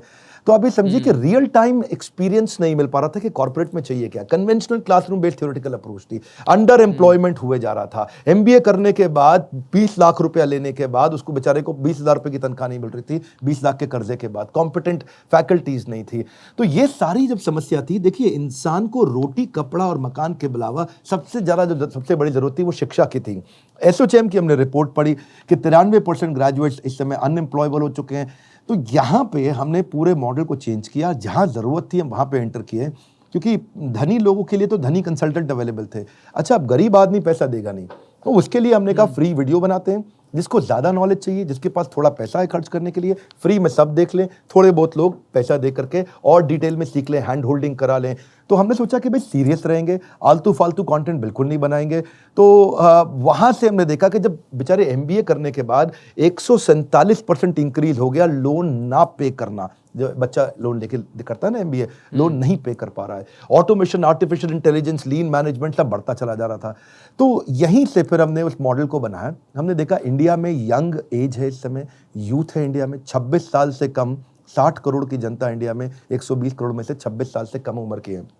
और वहीं से हमने देखा कि भाई अब कंपनीज को बात समझ आ गई कि ये डिग्री तो खाली एक धंधा है, एक बिजनेस है. तो Google, Ernst and young, Apple, Starbucks, IBM, bank of America, ये सब लोगों ने इस समय बिना डिग्री के भी हायरिंग शुरू कर दी. कि भाई वरना कॉलेज में क्या हो रहा है, अटेंडेंस चाहिए उनको ताकि उनको डिग्री मिल जाए, डी बार ना हो जाए. अटेंडेंस के चक्कर में आपने भी कॉलेज किया होगा तो आप भी जाते होगे, अटेंडेंस के चक्कर में डी बार ना हो जाए. बुरा नहीं मानना, सबके साथ, मेरे साथ भी ऐसा होता था. तो हमने देखा कि भाई हार्वर्ड 80% केस स्टडी करा रहा है, स्टैनफोर्ड 40% केस स्टडी करा रहा है, वॉटन 40% करा रहा है. So why don't we pick up the best practices. तो वहीं से हमने यूट्यूब चैनल में हिंदी में सबसे ज़्यादा ज़रूरत थी और हिंदी के कंटेंट में हम एंटर कर गए और वहाँ से फिर बिल्ड किया और उसी को स्केल करते चले गए. और फिर सस्टेनेबल मॉडल बनाने के लिए, इतना खर्चा उठाने के लिए देश भर में हम कर रहे हैं. इतने एनिमेटेड वीडियोस. देखिए अगर बिजनेस करना है उसको, वो सीरियस है, थोड़ा बहुत भी कमा रहा है तो हम नहीं कमा रहा तो हम उसको लोन दिला देते हैं ताकि हमारा कोर्स अटेंड कर ले. इमेजिन करिए ना, 2 साल की फीस अगर 18,000 रुपये की एक स्टूडेंट की, तो और उसमें भी उसको लोन मिल जाता है और वहाँ पे भी मेरे साथ में देश भर के सारे बिलियनियर्स सिखा रहे हैं, टॉप लीडर्स सिखा रहे हैं। अब मेरा ओयो के रितेश अग्रवाल के साथ में कंटेंट क्रिएशन होने वाला है, अपने 2-4 दिन में हम कंटिन्यूस उनके साथ काम करेंगे और वो मेरे साथ में बैठ करके सीधा इनटू कैमरा बहुत सारे वीडियोस बनाने वाले हैं। आचार्य बालकृष्ण, बाबा रामदेव, हमने ऐसे कई सारे लोग लिए। मेरे को प्रोफेसर वो रखना ही नहीं है जिसकी 25-30 हज़ार रुपये महीना तनख्वाह हो, जो आम कॉलेजेस में हो रहा है। मेरे को वो मिथ ब्रेक करना था। वहां से हमने स्ट्रॉन्ग कंटेंट ला के दिया। हमने ऐसे लोगों को नहीं लाया जो ऐसे कोई भी आके कुछ सिखा दे और बोल दे। रियल वैल्यू दे सके आप, रियल जेन्युइन वैल्यू के आदमी आए और कहे यार मैंने 18 लाख की एमबीए करने की जगह 18,000 रुपये का एक कोर्स कर लिया, मेरी जिंदगी बन गई है। और उसको जब सर्टिफिकेट मिलेगा तो ये अरबपतियों के हाथ से साइंड सर्टिफिकेट मिलेगा, रेज्यूमे में उसकी ताकत आ जाएगी, कहीं खड़ा होगा तो बात कर सकेगा वो। सर आपकी ऑर्गेनाइजेशन में यूनिट्स कौन से हैं? According to me I feel कि आपका एक कंटेंट यूनिट है जिसमें सब यूनिट्स होंगे, रिसर्च, कैमरा, एडिटिंग टीम, बहुत सारे और यूनिट्स हैं, बहुत सारे यूनिट्स हैं। आप जल्दी से एक बार एक्सप्लेन कर सकते हो, क्योंकि I feel there is a lot of ambitious YouTubers here. बहुत सारे यूनिट्स हैं। देखिए हमारे चैनल पार्टनर्स हैं, ब्रांचेस हैं इंडिया भर में। हमने IBC बनाया, इंडिपेंडेंट बिजनेस कंसल्टेंट, तो उसको लीड करने के लिए हमारे को लीडरशिप चाहिए। तो जिन लोगों को चैनल, फ्रेंचाइज ये सब मैनेज करना आता है, तो हमने एयरटेल से, लावा से, ओला से, जगह जगह से जो चैनल हैंडल करते हैं उसके लीडर्स को लेके आए, वो हैंडल करते हैं। फिर सेल्स में हमने टाइम्स ऑफ इंडिया का, जैसे मैंने बताया, हमारा जो मैडम है हमारे यहाँ देखती हैं, वो वहाँ की वाइस प्रेसिडेंट थी। ऐसे ही हमने प्रोडक्ट और कंटेंट एक टीम है जो प्रोडक्ट बनाती है। टेक्नोलॉजी एक टीम है, टेक्नोलॉजी पे बहुत काम कर रहे हैं इस समय। आपको याद होगा पिछला वर्ल्ड रिकॉर्ड जब हमने बनाया था तो उस समय मेरी ऐप क्रैश कर गई थी मॉर्निंग में। हमने तैयारी करी थी 10 लाख लोगों की, 5 लाख लोगों की आएंगे हमारी ऐप पे, आ गए 15 लाख लोग। हमारी ऐप थोड़ी हिल गई, गड़बड़ हो गई। तो मैं इसको खैर बुरा नहीं मानता, भगवान की कृपा ही मानता हूँ कि भाई ये भी एक अपने आप में एक क्रेडिबिलिटी का साइन होता है कि भाई पतंजलि की भी ऐप क्रैश कर गई थी, फ्लिपकार्ट भी कर गई थी, तो हमारी भी कर सकती है। पर कंटिन्यूस इंप्रूवमेंट हो रहा है। तो टेक्नोलॉजी में बहुत बड़ी टीम है, ऑपरेशंस के अंदर टीम है, फाइनेंशियल बजटिंग एनालिसिस की टीम है, स्ट्रैटेजी की टीम है। इसके अलावा हमारे पास में स्ट्रैटेजिक अलायंसेस की टीम है। इसके अलावा बहुत बड़ी जो इम्पोर्टेंट है, कंटेंट आप बात कर ही चुके हो, इंफ्रा की टीम होती है, सर्विस की टीम है। इतने कस्टमर खरीद चुके हैं प्रोडक्ट, तो उनको सर्विस देनी है, उनको हैंड होल्डिंग क्रिएट करा के देना है आपको। तो डिपार्टमेंट्स बहुत सारे हैं। वीडियो में भी एनिमेशन अलग है, वीडियो क्रिएशन अलग है, जो वीडियो विजुअलाइजर्स हैं वो अलग हैं, एडिटर्स अलग हैं, कैमरा की अपनी प्रोडक्शन, प्री प्रोडक्शन यूनिट अपनी अलग रहती है। टेक्नोलॉजी के अंदर भी फिर अलग अलग फंक्शंस हैं। प्रोडक्ट में कंटेंट अलग होता है, प्रोडक्ट में टेक्नोलॉजी अलग होती है। तो बहुत सारे फंक्शंस हैं। फाइनेंस अपना काम करता है, HR अपना काम करता है, ऑपरेशंस अपना काम करता है। लीडरशिप मैंने बहुत स्ट्रांग रखी। I love to invest in man power. मैं तो ऑफिस नहीं जाता हूँ, मैं तो 3-3 महीना ऑफिस नहीं जाता, लेकिन मैंने अपना एक CEO's ऑफिस बनाया है। CEO's ऑफिस क्या है? जो मेरे साथ काम करता है। मेरे पास 5 लीडर्स हैं CEO's ऑफिस में। वो हमारे अलग अलग फंक्शंस को हैंडल करते हैं, मेरे साथ रहते हैं मेरे फार्म हाउस पे, और मैं 5 लोगों की यूनिट की मदद से पूरी ऑर्गेनाइजेशन को रन करता हूँ और यहीं से चलाता हूँ। और फिर अपना साथ में जो बड़े इनिशिएटिव्स है उस पर काम करता हूँ। इससे मैं आपको अच्छा लगेगा जान के, हार्वर्ड भी हमारे ऊपर केस स्टडी लिख रहा है। So that's a great thing कि अगर हार्वर्ड भी एक इंडियन एडटेक प्लेटफॉर्म पे एक लंबी चौड़ी केस स्टडी बना रहा है, so I think that's the credibility we wanted to bring in. So I think you've established that, and more than anything, you have also given us a blueprint. Like I feel a lot of young YouTubers, especially जो infotainment space में हैं, जिनको edutech में enter करना है, they follow your blueprint. जी। तो sir, specifically talking about content, follow your blueprint, तो आपने बिल्कुल ठीक बोला, क्योंकि हम कैटेगरी क्रिएटर है। रणबीर भाई, हमको मुश्किल भी बहुत आई। मुश्किल इसलिए आई क्योंकि मेरे पास रेफरेंस पॉइंट कोई नहीं था। आप थोड़ा एक बात समझना, मेरी रेफरेंस पॉइंट कोई नहीं है मेरे पास में। ऐसा नहीं कि मैं इसको देख करके अपना चालू कर दूं। लावा मोबाइल शाओमी, ओप्पो, वीवो को देख करके, जियोनी को देख के अपना चालू कर सकता है, लेकिन मेरे पास कोई आसपास रेफरेंस पॉइंट नहीं है। मुझको पहली बार करना है, फर्स्ट टाइम राइट करना है। अगर मैं कोई गलती करूंगा और मेरा कॉम्पिटिटर आदमी बाद में आके ठीक करके आगे निकल जाएगा, तो वो तो फिर एक बहुत बड़ा फेलियर प्लेटफॉर्म क्रिएट कर दूंगा मैं। मेरे को पहली बार करना है और पहली बार में ठीक करना है। तो ये बहुत बड़ा चैलेंज है। अच्छा, इसका एक सीक्रेट है कि अभी कैसे कर सकते हो, वो भी आप जानना चाहोगे? Yes sir. सीक्रेट ये है कि कंज्यूमर बताएगा आपको। ओके। कस्टमर सिग्नल देता है, और जैसे ही आम ऑर्गेनाइजेशन क्या करती है, कस्टमर सिग्नल देता है और कमजोर ऑर्गेनाइजेशन उसको इग्नोर कर देता है। जैसे ही आप कस्टमर को सिग्नल दे, तो उसको कैप्चर करने का प्लेटफॉर्म क्रिएट करो।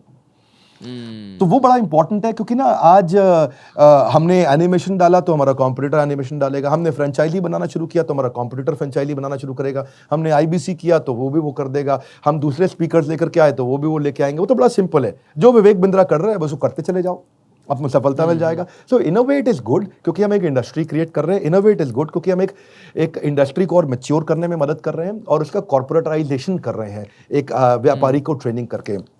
आज अच्छी चीज क्या है रणबीर भाई, अब हमारे पे ना लोग ट्रस्ट करते हैं, विश्वास करते हैं कि यार ये और ट्रेनर्स की तरह नहीं है, इसके साथ इतने अरबपति जुड़े हैं तो उनको वो अपना ड्यू डिलिजेंस करके जुड़ते हैं।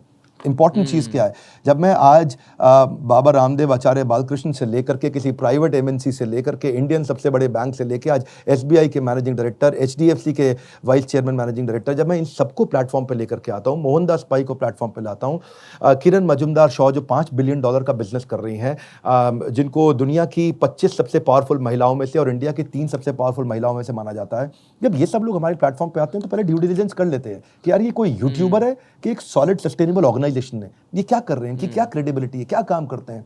हर इंडस्ट्री का बिलियनियर अगर मेरे साथ आज हाथ मिलाता है और मेरे साथ में सिखाने के लिए तैयार होता है तो वो जानता है अब वो क्रेडिबिलिटी एस्टैब्लिश करना हमारे लिए इंपॉर्टेंट था। हम एक आम यूट्यूबर की तरह काम नहीं करते कि भाई क्योंकि अगर ऐसा ही अरे कोई लड़का यूट्यूबर है भाई ऐसा वीडियो बना रहा है, लेकिन ये बहुत चैलेंज था कि पहली बार करें, सब कुछ सही करें, आसपास कोई रेफरेंस नहीं है, फिर भी लीड कर दें पूरी इंडस्ट्री को।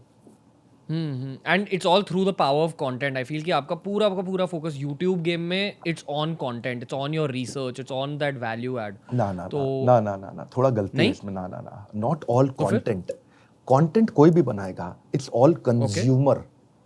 ये रूल में थोड़ा चेंज है, बारीकी है, बहुत हल्की सी बारीकी है। जितने लोग इस बात को पकड़ लेंगे ना वो बहुत तेज जंप मारेंगे।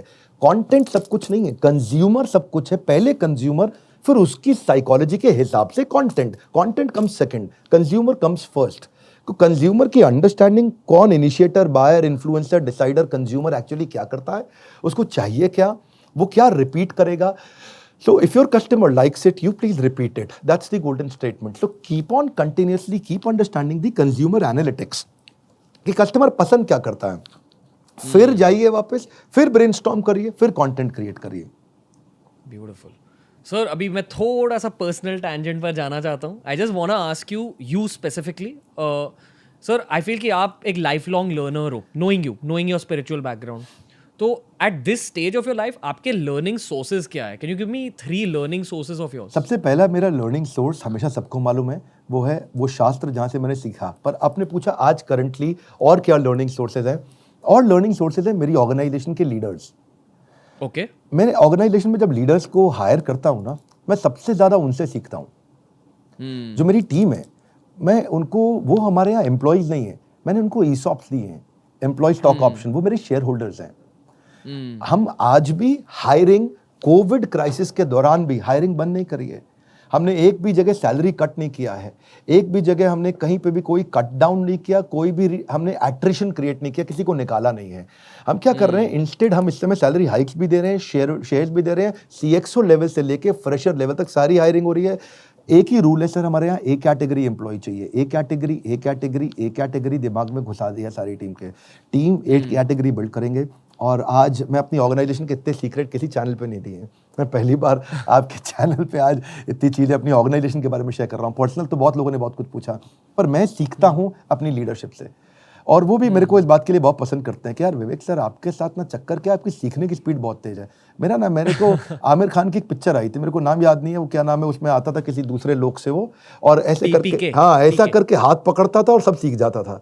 मेरे को लगा यार ये बहुत बढ़िया आइडिया है, ऐसा करके सामने वाले का हाथ पकड़ के उसकी भाषा सीखता था। मैं कहा मेरे को भी ऐसा ही करना है, ऐसा सामने वाले के साथ बैठो, उसको जितना आता है वो सब सीख जाओ फटाफट से। So I am a very good listener. While people think that I am a good speaker on YouTube because they know only one part of myself, but then there's the other part also which I am a very deep, sincere listener and I understand people very well. तो मैं वहाँ से बहुत सीखता हूँ। दूसरी चीज़ सीखने के लिए मैं फिर से वापस बताता हूँ, अपने कंज्यूमर से सीखता हूँ। और तीसरी चीज़ शास्त्रों से सीखता हूँ। एक रूल बना लिया, कंपटीशन से कभी नहीं सीखता मैं। क्योंकि कंपटीशन से ना सीखने का मेरा कारण ये है कि अगर कंपटीशन को देखूंगा तो मैं गलती से वही रिपीट कर बैठूंगा जो वो कर रहे हैं। और जिसके मैं सख्त खिलाफ हूँ कि कंपटीशन जो कर रहा है वो तो मुझे बिल्कुल भी नहीं करना है, मुझको वो करना है जो कंज्यूमर बोल रहा है। तो कंज्यूमर से मैं रिक्वायरमेंट लेके आता हूँ और अपनी लीडरशिप से सीखता हूँ उस रिक्वायरमेंट को फुलफिल कैसे करें, और शास्त्रों के दृष्टिकोण से उसको देख करके अप्रूव करता हूँ। There are 3 pillars. Beautiful, sir. Sir, पर genuine question. I know you don't consider yourself a YouTuber. That's why I'm asking you. आपका competition है कौन? Like, who are you competing with? नहीं, मैं फिर बोला कि आपको कंपटीशन में हम बिलीव नहीं करते, या तो हम कोलैबोरेशन करेंगे या कंज्यूमर इनसाइट्स जनरेट करेंगे। जैसे मैंने आपको बता दिया इसका आंसर इस क्वेश्चन का बातों बातों में कि हम कैटेगरी क्रिएटर मानते हैं अपने आप को, कि हमने कैटेगरी क्रिएट करी पहली बार। अब इसमें कंपटीशन, कई बार मुझसे एक अखबार वाले ने पूछा, अभी एक न्यूज़ चैनल ने, कि आपने एमबीए को बर्बाद करने की कोशिश कर रहे हो, आप देश भर में जितने कॉलेजेस हैं उनको बंद करा दोगे, क्योंकि आपने सारी मैनेजमेंट की पढ़ाई आज 18,000 रुपये में दे दी, वो 25-30 लाख रुपए, 40 लाख 50 लाख रुपए चार्ज करते हैं। तो आपने इतनी अफोर्डेबल कर दी कि अब तो कोई कॉलेज लोग जाएंगे नहीं वैसे भी, और वैसे भी बंद हो गया। आपने कोविड के दौरान आपने बहुत कंटेंट दे दिया लोगों को। तो मेरा मानना है कि ये गलत अंडरस्टैंडिंग है। मैं यूनिवर्सिटी और कॉलेजेस के साथ भी कंपीट नहीं कर रहा हूँ, उनके साथ मैं कोलैबोरेट कर रहा हूँ। मैंने ऐसा मॉडल बना दिया, आज आपको रणबीर भाई आपके चैनल से मैं बताता हूँ, आपको जान के अच्छा लगेगा, बहुत सारे कॉलेजेस ने हमारे साथ पार्टनरशिप कर लिए। उनको समझ में आ गया है कि उनके पास वो कंटेंट नहीं है, और हमारा वो पहले पेड कंटेंट आकर के देखते हैं कि हमने क्या क्या कंटेंट क्रिएट किया, किस तरह के हमने सब्जेक्ट्स को कवर किया है। मैनेजमेंट में हमने बहुत सारे सब्जेक्ट्स कवर किए हैं, बहुत अमेजिंग सब्जेक्ट्स कवर किए हैं। तो ये सब्जेक्ट्स हमने सारे लिए। मैं अब instead of talking about all this subjects, तो मैं क्विकली आपको बताता हूँ कि हमने क्या किया। हमने उन्हीं यूनिवर्सिटीज़ और कॉलेजेस के साथ में पार्टनरशिप कर ली, और हम उनको कंटेंट क्रिएट करके दे रहे हैं, और वो अपने प्लेटफॉर्म पे हमारी ऐप पावर्ड बाय बड़ा बिजनेस, नाम उनकी यूनिवर्सिटी या उनके कॉलेज का। और उस तरह से मेरी पहली पार्टनरशिप मथुरा में एक यूनिवर्सिटी के साथ हुई थी, जीएलए यूनिवर्सिटी। और फिर वहाँ से ये बढ़ता चला गया कि भाई हमारे प्रोफेसर्स उनके यहाँ जाते भी हैं, उनके यूनिवर्सिटी भी जाएंगे, वहाँ पे भी जा करके लेक्चर देंगे, फिजिकली भी। वो तो पोस्ट कोरोना क्राइसिस होएगा, लेकिन डिजिटली उससे क्या हुआ, यूनिवर्सिटी को बहुत फायदा, उनकी नैक रेटिंग इंप्रूव हो जाती है। नैक रेटिंग बेसिकली आप शायद समझते हो, पर आपके सारे स्टूडेंट समझते होंगे, जो पार्टिसिपेंट जो यंगस्टर्स हैं। कॉलेज को एक नैक रेटिंग मिलती है, और जिसके बेसिस पे उनकी क्रेडिबिलिटी और बढ़ती है। तो जब हमारे प्रोफेसर उनके साथ पार्टनर करते हैं तो उनकी नैक रेटिंग बढ़ती है, नया कंटेंट उनको मिलता है। हम डिजिटल सपोर्ट क्रिएट करते हैं उनकी फिजिकल पढ़ाई के लिए, तो हम उनके नाम पे एक ऐप बना के देते हैं। इससे हो गया पार्टनरशिप। तो हम लोग कहीं पे भी कंपटीशन में बिलीव नहीं करते, या तो कोलैबोरेशन करेंगे या पूरा मार्केट को बीट कर देंगे। Crazy. Love that mentality, sir. Sir, one more question I have for you, the man, not the businessman. जी सर, क्योंकि आप एक बिजनेसमैन हो, क्योंकि आप एक लर्नर हो, आई फील कि लर्नर्स एनालाइज देमसेल्व्स, जी। And that's why I am asking you sir कि हर इंसान की कोई ना कोई वीकनेस होती है। तो on a personal level what do you feel is your weakness? मेरी एक नहीं, कई सारी वीकनेसेस हैं, बहुत सारी हैं। आप कौन सी वीकनेस जानना चाहेंगे मुझे मालूम नहीं है, मैं कितनी सारी बता सकता हूँ मेरी वीकनेसेस। पर मेरी एक वीकनेस है कि मैं फैमिली फ्रंट पे बहुत गलतियाँ करता रहा। मैं अपनी फैमिली को उतना समय नहीं दे पाया, क्योंकि मुझे लगता है कि मेरे लिए कंट्री इज़ फर्स्ट और फैमिली इज़ सेकंड। तो वो मेरा एक वीकनेस भी है और मेरा एक स्ट्रेंथ भी है, लेकिन मैं इसको अभी ज़रा वीकनेस में काउंट करूँगा कि मैं काफ़ी ऑफेंसेस कर गया एक तरह से, अपनी फैमिली को समय ना देना। परंतु मुझे लगा कि अगर मैं लार्जर इकोसिस्टम को समय दे रहा हूँ तो इसमें मैं देखिए, मुझे ऐसा लगता है कि कई बार देश के बॉर्डर पे खड़े होकर के लड़ना ही देश की सेवा नहीं है। जो देश में अंदर लोग बैठे हैं उनके लिए लड़ना और उनको समय देना, वो भी बहुत बड़ी सेवा है। मैं इसको ऐसा इसलिए मानता हूँ क्योंकि देखिए, मैं जितना कमाता हूँ, if you speak to any of my leaders in the organisation, मेरी तनख्वाह मेरे ख्याल है सबसे कम लोगों में से होगी मेरी कंपनी में, और मैं अपनी 90% पैसा जो मैं कमाता हूँ वो चैरिटी में डालने में बिलीव करता हूँ। गरीबों को खाना खिलाना, उनको पढ़ाना, उनके लिए मदद करना, सेवा करना। So personal time I give a lot in charity. तो ये मेरी स्ट्रेंथ है हालांकि, परंतु वीकनेस ये रही कि मैं ज़्यादा समय सोसाइटी में रह गया, और क्योंकि शायद मेरी फैमिली थी भी नहीं बचपन से, तो मैं शायद फैमिली को उतना बिल्ड नहीं कर पाया, रिश्तेदारों को उतना बिल्ड नहीं कर पाया, क्योंकि वो पेन बहुत स्ट्रॉन्ग रहा बचपन में। पर मुझे लगा कि फैमिली में सबको अगर खुश करने में लगा रहूं तो हर जगह कोई ना कोई नाराज़ फूफा मिल जाते हैं, आप कुछ भी कर लो, कोई नाराज़ मामा मिल जाते हैं, आप कुछ भी कर लो। तो वो I thought we'll, so that's one weakness. Second weakness जो मैं मानता हूँ वो ये है मैंने हेल्थ पे समय लगाने में काफ़ी डिले किया। मैं अपने काम पे बहुत मिशन में लगा रहा। हालांकि आई वाज एन एथलीट, परंतु अभी लॉकडाउन के दौरान मैंने समय लगाना शुरू किया है। आज मैं मॉर्निंग में I play football for 1 hour. मेरे साथ में मेरे घर पे काफ़ी स्टाफ है। हमारे साथ में 2 ड्राइवर हैं, 2 कुक हैं, 2 सिक्योरिटी गार्ड्स हैं, 2 हेल्पर हैं, गार्डनर है, कैमरामैन वगैरह तो रहते ही हैं। तो हम 12 लोग हैं और मेरे घर में बहुत बड़ा ग्राउंड है, तो वहीं पे हम लोग रोज़ सुबह फुटबॉल खेलते हैं। तो उससे मैंने फिटनेस पे फोकस शुरू किया। इस वीकनेस को मैं ओवरकम कर रहा हूँ। मेरे ख्याल है और भी कई वीकनेसेस होंगी जिनको मैं कंटिन्यूसली इंप्रूव करता ही रहूँगा, क्योंकि मैं मानता हूँ अगर मैं परफेक्शन की स्टेज पे आ गया होता तो फिर शायद मैं भगवान के लोक में उनके साथ में आनंद ले रहा होता। इस संसार में मैं आया, इसका मतलब कमियां हैं, तभी यहाँ पहुंचा। सर आप अपने फ्री टाइम में क्या करते हो, खुद के लिए क्या करते फ्री टाइम रखता ही नहीं मैं कुछ भी। फ्री हो? हो संडेज को क्या करते हो? शरीर, संडे जिस दिन ये शरीर छोड़ेंगे उसके बाद फ्री होंगे। Amazing, sir. Sir, or I have one key question. This has come in from our Instagram comment section. तो अभी यूथ मूवमेंट चल रही है जिसका नाम है NoFap, which basically is ब्रह्मचार्य. It's not letting go of your creative energy. Because you have practiced brahmacharya in your youth, sir. So, can you just talk to us a little bit about your experiences with it and experiences with celibacy, and has it given you some kind of, I don't want to call it superpower, but has it given you some superpower today? Celibacy के ना 2 फायदे हैं। Material level पे भी फायदा है, which is physical level, और spiritual level पे तो फायदा है ही है आपको बहुत बड़ा। देखिए, पहली चीज सेलिबेसी का सबसे बड़ा फायदा क्या है, आपका फोकस बहुत अमेजिंग हो जाता है। You attraction to distraction is over. So what happens is, जब आपका फोकस बहुत भयंकर है तो आपको कोई डिस्टर्ब नहीं कर सकता है। दूसरा, सेलिबेसी का सबसे बड़ा स्ट्रेंथ क्या होता है, ऊर्ध्वरेति। Your semen has a lot of power and so much so that you can procreate and recreate a new life. You can give birth to a new child, and if you can actually save your semen and start flowing upwards, according to Ayurveda, start nourishing your brain cells in such a way that you build, no dietary amulet can do it, and plus you also build uncommon intelligence and photographic memory. So what I feel is brahmacharya is needed until the age of 25 for sure. जो हमारे शास्त्रों में बताया गया। 25 साल की उम्र तक ब्रह्मचर्य का प्रैक्टिस करना बहुत ज़रूरी है, क्योंकि वहाँ मैं आपको बताऊँ, no greatness you can ever build while running behind women and satisfying your genitals. क्योंकि जिसका जेनिटल की सेटिस्फैक्शन की जो डिज़ायर है उसको कंट्रोल कर लिया ना, तो फिर मेरे ख्याल है आपको बहुत चीज़ें वैसे भी डिस्ट्रैक्ट नहीं कर सकती। नहीं तो फोकस और एब्जॉर्प्शन नहीं आ सकता आपके गोल स्टेटमेंट में। वो जो एब्जॉर्प्शन चाहिए वो बहुत क्रिटिकल चीज़ है। मेरे ख्याल है मैं because of the spiritual practices and staying in gurukul has actually helped me a lot. Sir, as 25 के बाद क्या होता है, आप ये क्यों कह रहे हो? उसके बाद फिर गृहस्थ आश्रम है। Grihastha ashram is an option to come out of brahmacharya ashram, and there is where you are responsible to procreate a new child. So then you are no more a brahmachari. You can still practice brahmacharya even in grihastha life by regulating your sexual life. Okay, can you explain that little further, like in Why terms not? of just Why not? धर्म विरुद्धो कामोऽस्मि. So जो भी कामना है उसको धर्म के आप छतरी के नीचे प्रैक्टिस किया जाए। इसका अर्थ क्या हुआ, keeping the relationship within the family life, that's one, and plus not seeing your wife as a commodity to satisfy your genitals.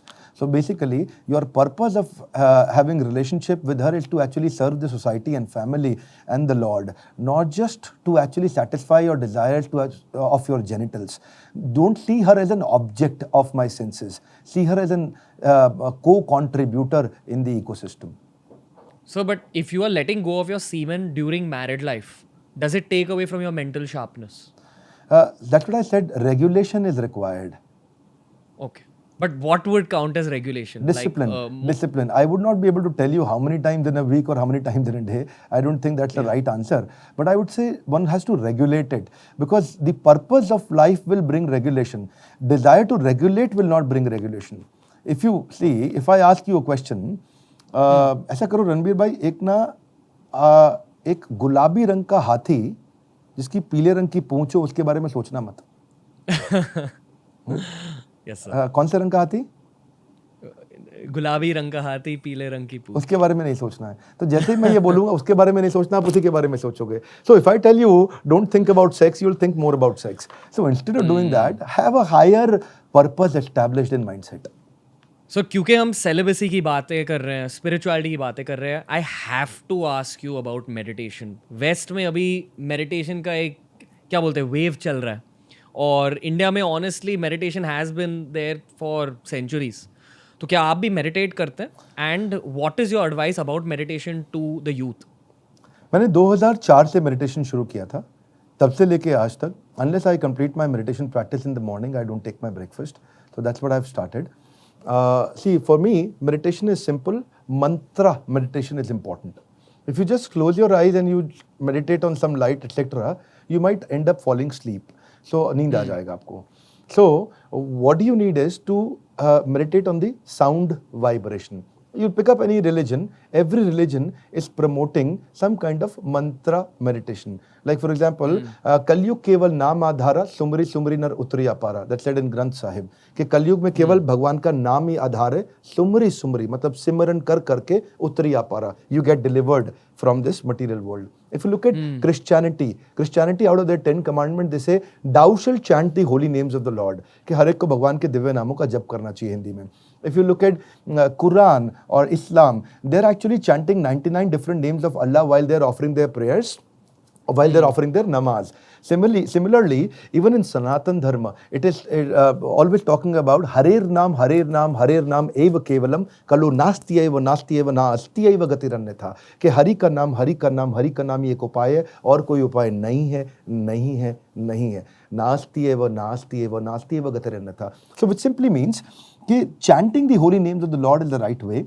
So sit down properly in the morning. You can chant the mantra, the right mantras. For example, I'll take one example. Hare Krishna, Krishna Krishna, Hare Hare, Hare Ram, Ram Ram, Hare Hare. So you pick up this Maha Mantra.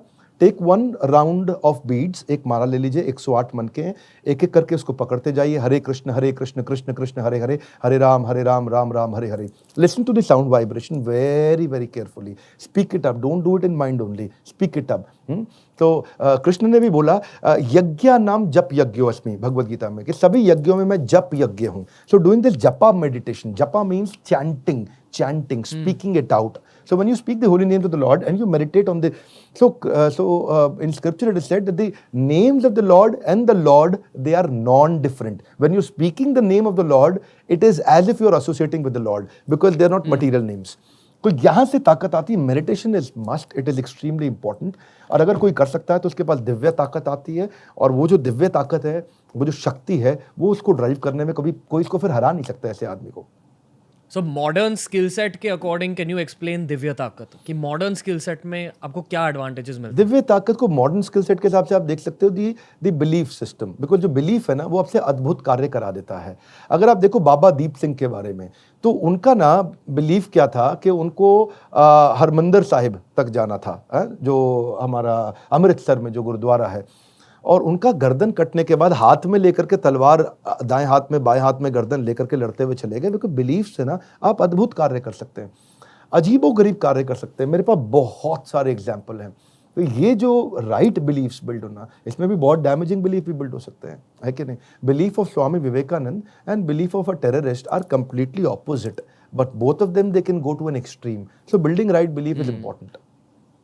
Got it. So I personally feel कि one big gift of meditation in my own life was creativity. And creativity obviously I've applied to YouTube, writing वगैरह. But a big portion of the creativity has gone into creating business products, creating Monk Entertainment, या जो भी, building a team. And I know for a fact that the same thing has happened in your life कि जो दिव्य ताकत आपको meditation से मिली है, आपने उस क्रिएटिविटी को अपने बिजनेस में भी अप्लाई किया.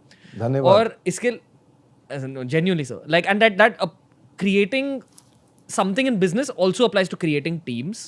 That's why sir I want to ask you कि at this stage you are 38 years old, तो प्रोडक्ट्स जब आप बना रहे हो, जैसे कि अभी बड़ा business.com आपने एक बनाए, वो बेसिकली एक प्रोडक्ट है, तो आपकी थिंकिंग क्या होती है? Can you like just explain how it's affected your product design? Very nice Ranbir भाई. इसमें हमने ना हमारी क्रिएटिविटी को ना एक शेप देना है हमें, और वो जो शेप है वो आएगी डायरेक्शन से, और डायरेक्शन कहाँ से आएगा? वो आएगा गोल से, और गोल क्या है? कंज्यूमर का बर्निंग प्रॉब्लम। तो हमने एक एक करके कस्टमर की प्रॉब्लम उठानी शुरू करी। हमने देखा कि उसको वर्किंग कैपिटल का बहुत प्रॉब्लम आता है, कैश नहीं रहता है उसके पास में, सीजनल बिजनेस में वो खत्म हो जाता है, उसके पास जो रिस्क है उसकी कॉस्ट को वो समझ नहीं पाता, बैंकरप्सी के खतरे हैं, क्रेडिटर, सप्लायर, इन्वेस्टर की टेंशन रहती है। तो हमने वर्किंग कैपिटल का कोर्स बनाया। हम देखते हैं कि उसको फाइनेंस की समझ ही नहीं है, उसको यही नहीं पता कि ग्रॉस प्रॉफिट, इबिट्टा, पैट क्या होता है बिजनेस के अंदर, वो बैंक लोन्स कैसे मैनेज करेगा, सरप्लस कैश कैसे देखेगा, फिक्स्ड एसेट, करंट एसेट की समझ नहीं आती, फंस जाता है वो उसमें। तो हमने finance for non finance course बनाया। प्रेजेंटेशन कैसे दे, इन्वेस्टर के पास जाऊं, बात कैसे करूं, सेल्स प्रपोजल कैसे बनाऊं।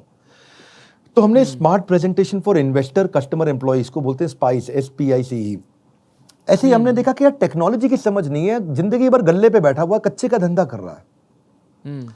अगर एक छोटे दुकानदार को हमने टेक्नोलॉजी समझा दी बेसिक, तो वो एक दुकान से 100 दुकान पे पहुंच जाएगा बहुत तेजी से। तो हमने ERP का प्रोग्राम बनाया उसके लिए। नया स्टार्टअप आता है आपके पास बहुत, उसको $0 मार्केटिंग हमने सिखाया कि बिना पैसा खर्च किए आप मार्केटिंग कैसे करोगे, एक हाई कन्वर्जन वेबसाइट कैसे बनाते हो, ऑनलाइन विजिबिलिटी कैसे बिल्ड करते हो, एडवोकेसी रेट कैसे बढ़ाते हो, आप कस्टमर लाने की कॉस्ट कैसे कम करते हो, वायरल कंटेंट कैसे क्रिएट करते हो, लॉयल कस्टमर कैसे बनाते हो। फिर एक दिक्कत हमने देखी कि जो बिजनेस है उसमें उसका टाइम बहुत जाता है व्यापारी का, वो बिजनेस के अंदर काम करता है, बिजनेस के ऊपर नहीं करता है। जैसे आपने शुरू में बोला कि मैं फिर गोवा में आराम करूंगा, और ऐसा ऐसा इंटरव्यू शुरू होने से पहले अपना विजन बताया था आपने, ऐसा कंपनी में बनाना चाहता हूं जो मैं गोवा में आराम करूं, कंपनी चलता रहे, उसको हम बोलते हैं बिजनेस ऑटोमेशन। तो देखो हमने आपकी भी प्रॉब्लम पकड़ ली ना, आपको भी ये प्रॉब्लम है कि आपको भी गोवा में मजा मारना है और पीछे इंडिया आपका बिजनेस चलता रहे। तो उस आपको क्या चाहिए? Do become a manager not operator. How do you build repeatable scalable model? How do you actually remove the speed breakers of your business? Death zone क्या होते हैं बिजनेस में? अनलॉक कैसे करें टाइम को? 24 घंटे को 24,000 घंटा कैसे बनाएं? आप टाइम बाउंड मीटिंग कैसे? तो बिजनेस ऑटोमेशन हमने एक कोर्स बना दिया इसके लिए। छोटे छोटे कोर्स बना रहे। कर्जे में जो फंस जाता है तो उसमें कर्जे से कैसे बाहर निकले, क्या रेशियोज होती है उसको समझने के लिए, सेंसिटिविटी, डेट को कैसे लेना है, फंड का यूज कैसे करना है, आप डॉक्यूमेंटेशन कैसे करेंगे, डेट को रीफाइनेंस कैसे करेंगे। हमने डेट मैनेजमेंट पे कोर्स बना दिया। फिर जैसे आपने बताया भी मैं चाहता हूं मेरा पैसा आता रहे, हमने पैसिव इनकम, ये बड़ा फेवरेट कोर्स है, ये बहुत तेज बिका हमारा, प्री बुकिंग में बिकने लग गया। पैसिव इनकम क्या होता है कि बिना काम करे, एक्टिव इनकम में जितना काम करोगे उतना कमाओगे, पैसिव इनकम में आप सो रहे हो अपने आप पैसा आ रहा है। तो हमने पैसिव इनकम पे कोर्स बनाया। फंड रेज करना चाहते हैं, आपको भी हो सकता है कि अपने स्टार्टअप के लिए फंड की जरूरत पड़े, तो आपकी इन्वेस्टर साइकोलॉजी क्या है, strategic investor versus money investor कौन होता है, वैल्यूएशन आपकी कैसे बनेगी, आपकी जो अपनी कंपनी आपने बनाई है उसकी लीगल डॉक्यूमेंट आपको क्या चाहिए, इन्वेस्टर से रिलेशन कैसे बनाओगे, आपको एग्जिट वेल्थ कैसे मिलेगी। अच्छा, कुछ इंडिया में एक और इशू है कि पर्सनालिटीज कमजोर है, उनकी अंग्रेजी में बात नहीं कर पाते, कम्युनिकेट नहीं कर पाते, इंप्रेशन, कॉन्फिडेंस, बिजनेस राइटिंग, अपनी branding, corporate etiquette, professionalism relationship में। तो हमने इसके लिए पर्सनालिटी डेवलपमेंट का प्रोग्राम बनाया। हाउ टू सेल, इसके ऊपर मैंने अभी एक इवेंट किया था, वो वर्ल्ड रिकॉर्ड बन गया। एक खुशखबरी दे देता हूँ मैं आपके चैनल पे, पिछला वर्ल्ड रिकॉर्ड US का था, वो 10,000 का था, और हमारे इवेंट में जो लोग आए वो आए 1.4 मिलियन। तो 10,000 के रिकॉर्ड को हमने 1.4 मिलियन से बीट किया अभी। Sir, I personally feel ki, and this is just from an outside perspective, you have got some other level of empathy. Like that is what I feel you have gained, and you use that ability to understand other human beings to create your products. Yeah. कि और किसी के दिल और दिमाग की समझ से आप एक प्रोडक्ट बना रहे हो। जी। तो I feel कि that is your big Divya ताकत from meditation. That's one thing. And secondly, sir, I just want to ask you again. This is a personal question, but जब आप रात को सो रहे होते हो, जी। what is that last thought in the head? Is it about business? Do you think about God? What is your, who is Vivek Bindra behind the business? हाँ, अच्छा question है। इसका थोड़ा आंसर अलग है। मैं सोता तभी हूँ जब लास्ट थॉट सारे आने की कोई थॉट भी नहीं बच पाती है। तो दिन भर थॉट्स को इतना यूटिलाइज कर चुका होता हूँ कि मैंने ना अपने ब्रह्मचारी आश्रम में एक चीज़ सीखी थी कि इतनी मेहनत, इतनी सेवा करो दिन में, इतनी मेहनत, इतनी सेवा करो कि जैसे ही आपका सर तकिए को टच होने वाला हो, टच होने से पहले ही नींद आ चुकी हो। करेंगे पॉइंट। सो तकिए को सर छूने से पहले आप सो चुके हो। तो वो basically we work really hard, हम बहुत मेहनत करते हैं। हमारी सारी लीडरशिप ही बहुत रेवोल्यूशनरी है। दिन रात हमारी टीम्स मेहनत करती है। हम मानते हैं कि आग सीने में लगानी है, पीछे नहीं लगानी। पीछे लगाओगे तो जल जाएगा, सीने में लगाओगे तो इतिहास रच देगा। सर, आपका मॉर्निंग रूटीन क्या होता है? मॉर्निंग मेडिटेशन के अलावा क्या करते हो? 3 चीज़ें करता हूँ मैं। एक, मैं रोज़ फुटबॉल खेलता हूँ मॉर्निंग में अपनी टीम के साथ, बहुत मज़ा आता है मेरे को, है ना। वो मैंने पक्का कर लिया, अब तो मेरे को 3 महीने होने वाले हैं और मैं उसको छोड़ने नहीं वाला। तो रोज़ सुबह दूसरा चैंटिंग करना और तीसरा भगवत गीता पढ़ना। ये 3 चीज़ें फिक्स करी हुई हैं, इनको नहीं टच करना, इधर उधर लेफ्ट राइट नहीं करना। इसमें क्या राइडर डाल दिया, ब्रेकफास्ट इसके बाद लूँगा। अगर ये 3 चीज़ें हो गई तो ब्रेकफास्ट ले लेंगे, ये नहीं हुई तो उसको डिले करके फिर ब्रेकफास्ट थोड़ा डिलेड ले लेंगे। उससे क्या है, भूख बहुत लगती है, तो 3 चीज़ें कंप्लीट हुई तो उससे ब्रेकफास्ट का राइडर डाल दिया, बीच में एक टोल गेट है, तो उससे अच्छा डिसिप्लिन आया। बेसिकली क्या है, फिजिकल फिटनेस भी हो गया आपका और साथ में स्पिरिचुअल फिटनेस भी हो गया, और इंटेलेक्चुअल फिटनेस भगवत गीता से, स्पिरिचुअल फिटनेस चैंटिंग से, और फिजिकल फिटनेस फुटबॉल खेलने से। क्रेजी सर, मैं भी बहुत फुटबॉल खेलता हूँ और बास्केटबॉल बहुत ज़्यादा देखता हूँ, एंड आई फील कि जब आप कोई भी स्पोर्ट खेल रहे हो, स्पेशली कॉन्टैक्ट स्पोर्ट्स जो होते हैं, आपकी असली पर्सनैलिटी वो स्पोर्ट में निकल कर आती है। As an on the pitch you are a representation of who you are. Wow. तो I want to ask you कि what kind of player are you when you're playing football? I'll give you an example. So I am the kind of guy who runs all over the pitch. I'm a hardworking person, और जहाँ ball है मुझे वहाँ होना है, like that, and I put pressure on the opposition like that. I'm aggressive on the pitch. Who are you on the pitch? I am ambitious, goal oriented striker, very clear. Got it. तो मेरा क्या, अगर हम लोग 10 गोल का match खेलते हैं तो 80% गोल मेरे को मारने हैं इसमें से। तो मतलब मैं थोड़ा बहुत स्ट्राइकर माइंडसेट का आदमी हूँ। तो वो आपने बोला पर्सनालिटी सामने आता है, क्या बोली बात आपने, जबरदस्त है, आपसे बहुत सीखने को मिलता है रणबीर भाई। हाँ, सो बिल्कुल ठीक, पर्सनालिटी सामने आता है। I am very very focused person, तो बॉल हाथ में आनी चाहिए तो मैं निकाल के ले जाऊंगा उसके बाद। तो वो ऐसा लाइफ भी ऐसा ही रहना चाहिए अपना, जो फोकस है ना। See either you are a focused person, either you're a focused person or you're a failure. There's nothing in between. Crazy.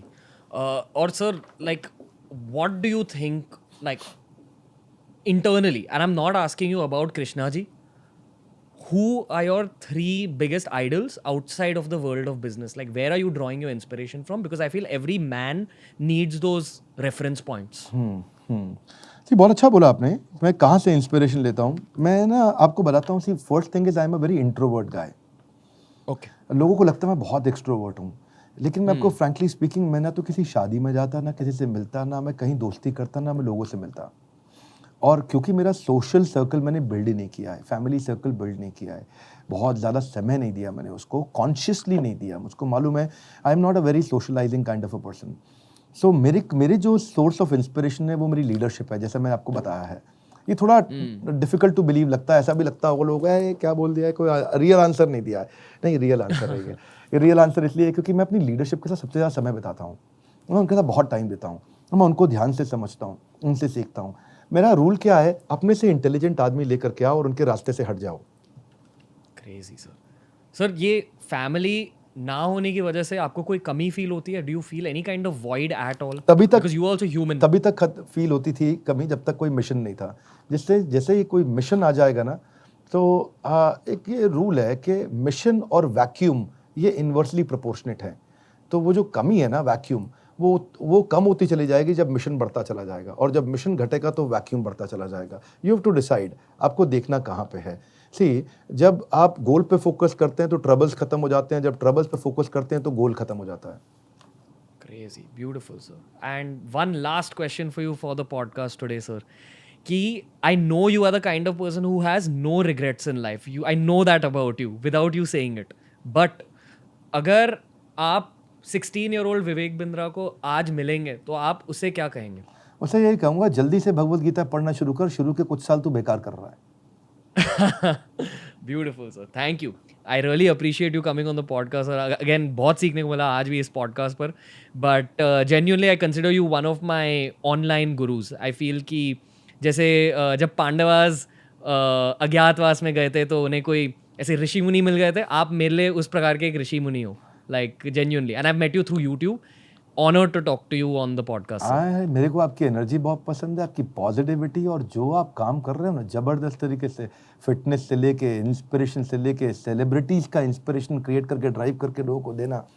I wish you so super best in life. आपका जो चैनल है जबरदस्त beer biceps, I think उसमें से बस थोड़ा beer का inspiration नहीं देते आप पीने का, बाइसेप बढ़ाने का इंस्पिरेशन आप देते हो, वही देते रहो। और आई थिंक आप वेजिटेरियन बन गए, मुझे और अच्छा लगा आपके बारे में पता चल के।